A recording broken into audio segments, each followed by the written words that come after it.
Hurricanes mean a slew of flood-damaged vehicles will soon be making their way to the Detroit market. Now you might think down here would be a great place to look for water damage. However, as I'm learning, looks can be deceiving. I don't know how it happens. I don't know how it doesn't get caught. Zach Glazier is a mechanic and the owner of Alpha Auto in Berkeley. But it does happen, and every once in a while cars slip through and we end up catching them on used vehicle inspections. Detroit is actually the 8th most common place for these flood damaged vehicles to go to. Does that surprise you? Not at all. I expect to see a bunch of them up here in the next few months. Emily Voss is a spokesperson with Carfax. Flood damaged vehicles are actually more common than one might think. So Carfax estimates there's about 400,000 vehicles on the road nationwide that have some sort of waterlogged history. So how are they ending up here? These con men are getting very savvy.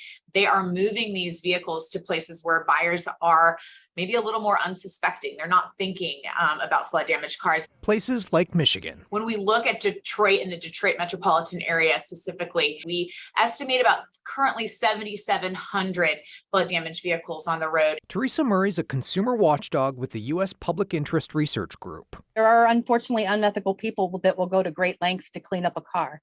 And you have to assume that any car that you see for sale out there and it has anything that kind of tips you off that it could be a problem, if you're in doubt, just move on. She says everyone should look up a car's history by using its vehicle identification number or VIN before buying through Carfax or the National Insurance Crime Bureau. Is it ever reasonable to be buying a flood damaged car? For an average person like you and me, no. Murray says floods just ruin everything they touch. Anything mechanical, bad news. Anything metal, bad news. Anything carpet, fabric, bad news. Emily Voss tells me people are especially susceptible right now because of low inventory and rising prices in the used car market. We hear too many stories of people that maybe just want to get the deal done, but really you need to check that Carfax report, look at the vehicle history, and also take it to a mechanic. That's where Zach Glazier comes in. There's going to be things that we can see, things that we know to look for,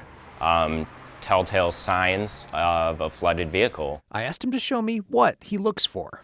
So when I start looking at a vehicle and have any concerns that it's flood, the first thing I do is I start pulling up floor mats and feeling under, seeing if it's wet. You're looking for any sort of musty smell, musty, moldy.